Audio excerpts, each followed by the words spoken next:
Let me tell you something about charm. Real charm makes people feel safe. False charm makes people feel chosen just long enough for them to stop asking questions. For almost a year, my daughter believed she had met a man who adored her. I believe she had met a man who studied rooms for exits before he ever studied people for love. My name is Evelyn Hartwell. I am 57 years old, and this story began on a cold February evening in Boston, inside a glass-walled restaurant overlooking the harbor. My daughter, Amelia, was 29. She had my husband's patience, my mother's kindness, and the sort of open face that made strangers tell her secrets in grocery store lines. She taught art at a small private school, volunteered at a children's hospital twice a month, and remembered the favorite flowers of people who had only mentioned them once. That is the kind of woman Amelia was. She loved carefully, but once she loved, she gave the whole room access to her heart. His name was Julian Pierce. He was 34, polished, handsome in a deliberate way, and always just a little too prepared. His suits were perfect. His stories were timed. His compliments landed exactly where they were supposed to. The first night Amelia brought him to our house in Beacon Hill, he shook my hand with warm pressure, looked around the foyer for half a second too long, and called my husband's photography collection museum level before he had taken off his coat. My husband, Richard, liked him. Amelia adored him. My younger sister said he had old-world manners, which is what people call performance when the lighting is good. I did not accuse him of anything. I only watched. That was something 30 years of running Hartwell and Lane taught me. The truth rarely announces itself at the first meeting.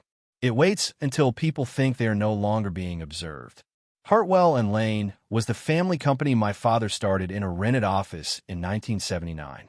We built boutique hotels along the East Coast, then private residences, then restored historic properties for people who wanted old stone, new wiring, and absolute discretion.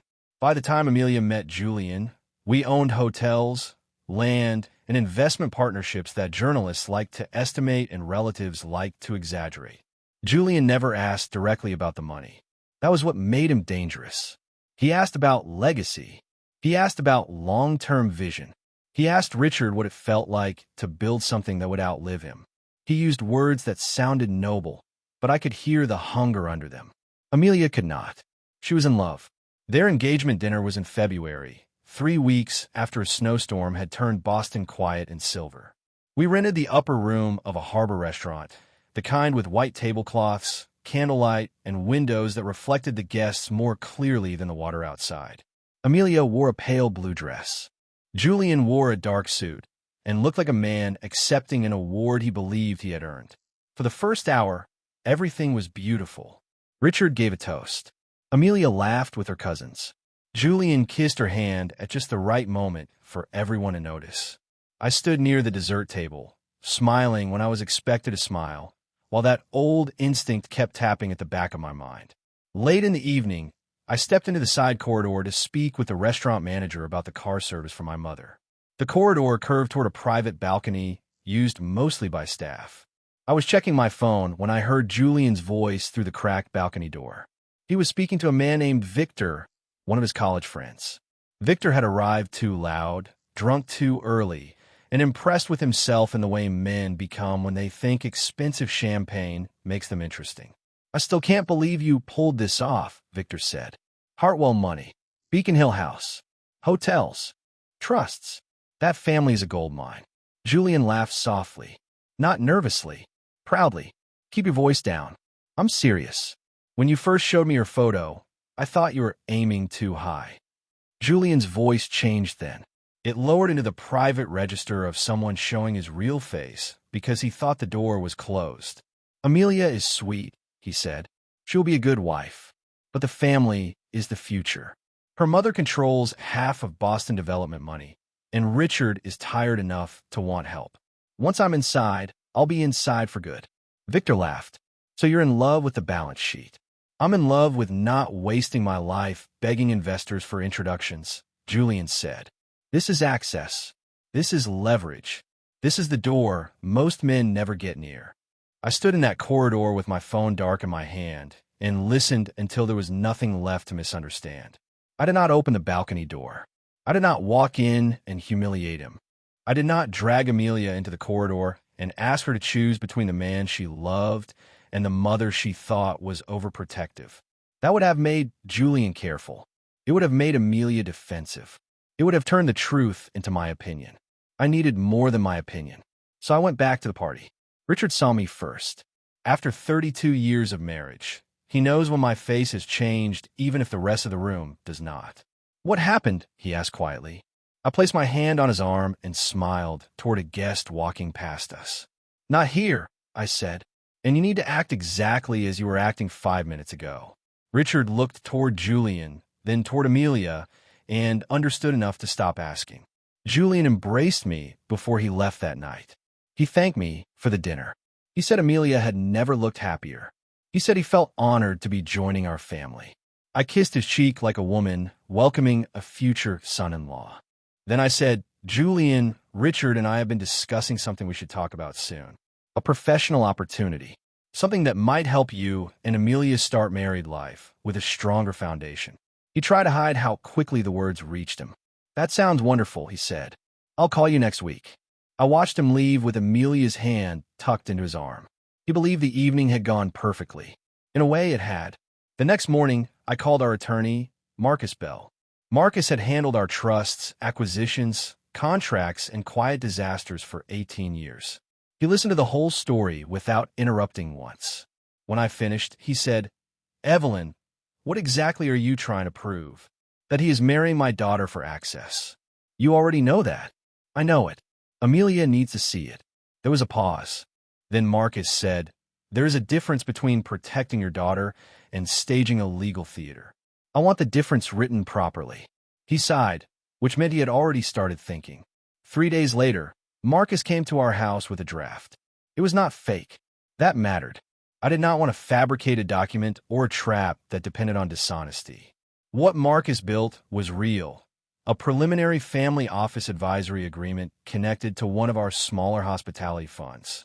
It offered Julian a possible consulting role after marriage, subject to disclosures, conflict review, and a signed statement confirming that his romantic relationship with Amelia had not been pursued for independent financial advantage. It was legal. It was voluntary. It was also designed around the exact lie Julian had told on the balcony. If he refused to sign, I would have my answer. If he signed, I would have it in his own handwriting. I invited him to lunch the following Tuesday at a private club near the Common. It was snowing again, lightly this time, the kind of snow that makes wealthy rooms feel even quieter. Julian arrived early. He wore navy, not black, which told me he had thought about appearing serious but not hungry. He ordered sparkling water and asked after Richard's health. He mentioned Amelia's students by name. He was good. I want to be fair about that. A careless man is easy to expose. A disciplined man makes you work. I placed a folder on the table after the first course. "Richard and I believe family should have a chance to build together," I said. "You have a background in investment strategy. Amelia trusts you. If you're going to be part of this family, we would like to see whether there is a professional place for you as well." His eyes moved to the folder, then back to me. "That is incredibly generous."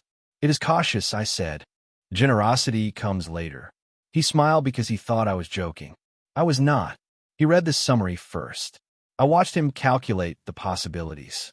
The advisory fee alone would have been more than he made in a year. The carried interest was small, but a man like Julian would see not the percentage, but the corridor behind it. Access to people, boards, funds, introductions. Exactly the door he had described on the balcony. Then he reached the disclosure. His face barely changed. A small tightening near the mouth. A pause that lasted 2 seconds longer than comfort. "Standard?" he asked. "For anyone entering the family office structure," I said. "Marcus is thorough." Julian read again. I sipped my tea and looked out at the snow falling beyond the tall windows. The important thing about silence is that arrogant people fill it for you. If you let the room stay quiet, they begin to negotiate with themselves. Julian placed the paper down. "I understand why you need this," he said. "Families like yours have to be careful." "Exactly. I want you to know I love Amelia." "I hope so." He picked up the pen. That was the moment the whole thing became his decision. No one pushed him. No one threatened him. No one rushed him. He signed because signing preserved the image of himself he wanted me to see. I placed the document back into the folder. "Thank you," I said. "Marcus will review everything, and we will speak again soon." We finished lunch. He left smiling. When his car pulled away, I called Marcus. He signed. Witness. The club manager saw the signature. The meeting was on the reservation record, and the table audio is clear. Marcus was quiet for a moment. "You recorded the lunch?" "Massachusetts allows recording when one party consents." "You have become very precise in your anger." "No," I said. "I have become very precise because my daughter is kind." For 2 weeks, we said nothing. Julian texted politely about next steps. I responded warmly and slowly. Amelia planned wedding appointments. Richard grew quieter. Every time Julian sat at our table, I thought of his voice on the balcony calling my daughter access. I hated the waiting. But waiting matters when the truth needs to arrive fully dressed. Marcus found Victor first. That was the piece I had not planned. The friend from the balcony worked at a private equity firm and had recently made a mess of his own career by sending drunken messages to the wrong group chat. When Marcus reached out through a mutual contact and asked whether Victor was willing to confirm a conversation he had with Julian, Victor panicked before anyone accused him of anything. He gave a written statement. Not noble, not brave, self-preserving, still useful.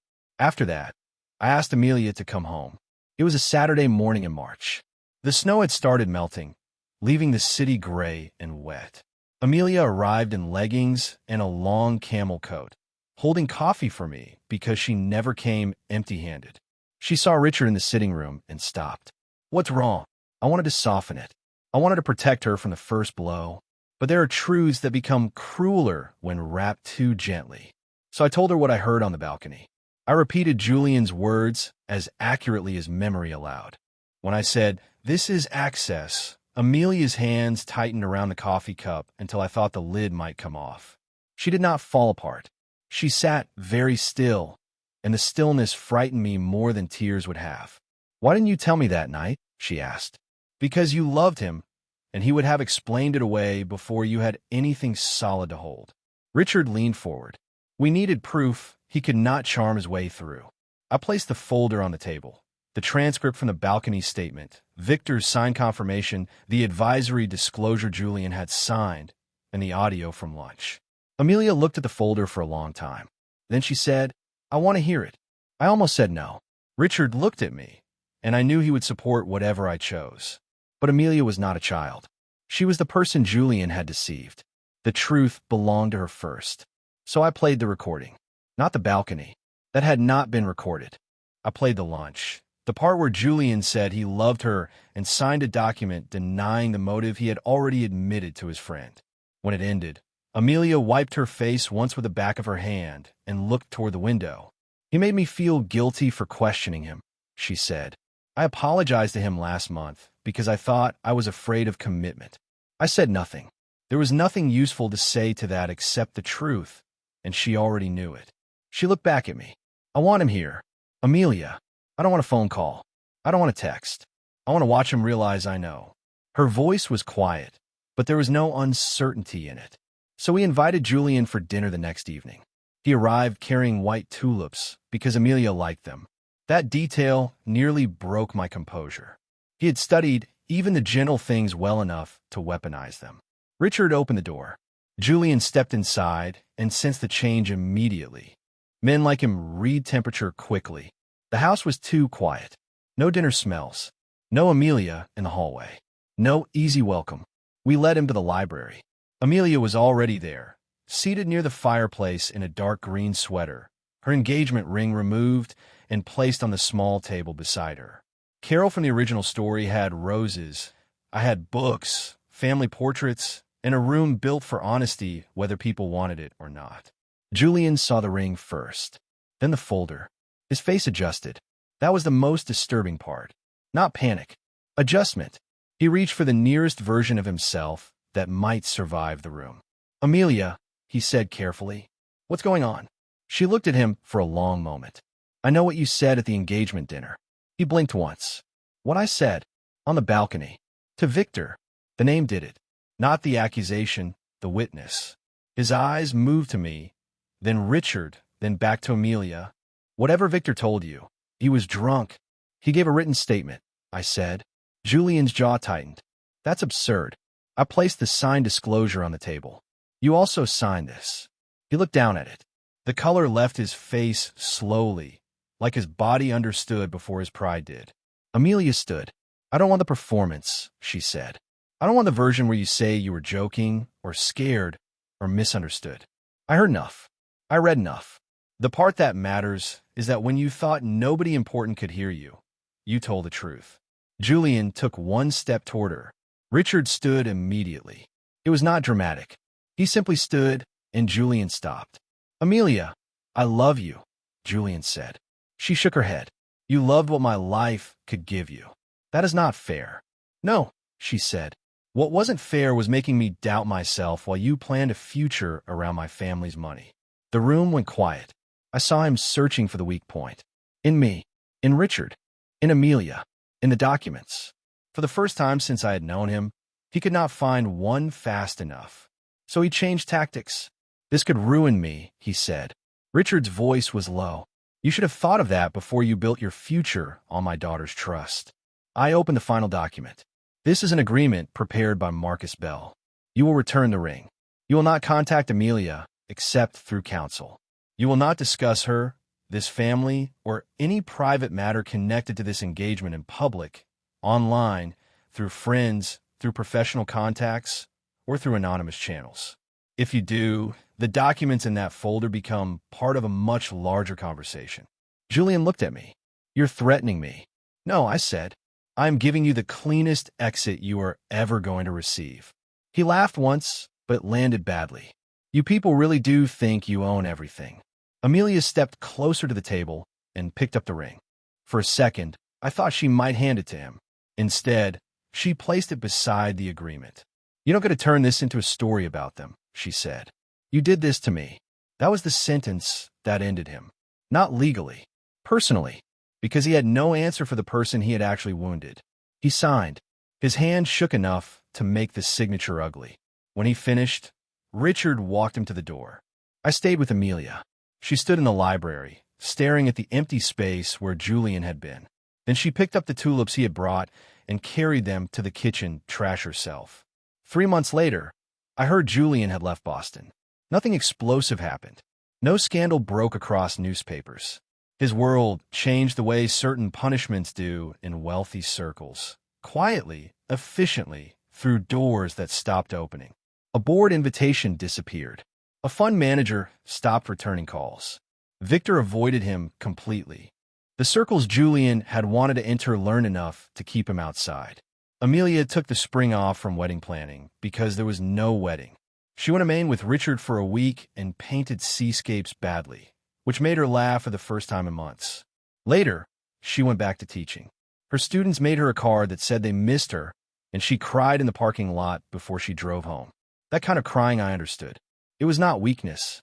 It was the body releasing a future it had been tricked into preparing for. By June, she came to dinner without looking toward the chair where Julian used to sit. By August, she wore blue again.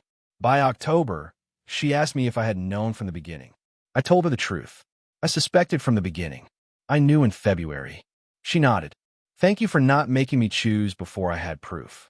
That sentence gave me more peace than any punishment Julian received. People think revenge is a raised voice, a public scene, a ruined reputation delivered with dramatic music. Sometimes it is quieter than that. Sometimes it is a mother standing in a corridor, hearing the truth, and deciding not to waste it on an argument. Sometimes it is a lawyer's folder, a signature freely given, a daughter seeing clearly, and a man discovering that the family he planned to use had been watching him closely enough to let him condemn himself. Julian thought confidence meant entering any room certain he could win it. He was wrong. Real confidence is knowing you do not have to interrupt the lie the moment you hear it. You can let it walk, talk, smile, sign, and sit down in the room it built for itself. My name is Evelyn Hartwell. My daughter is not a doorway. My family is not a ladder. And the man who mistook kindness for weakness left our house, carrying nothing but the truth he wrote it.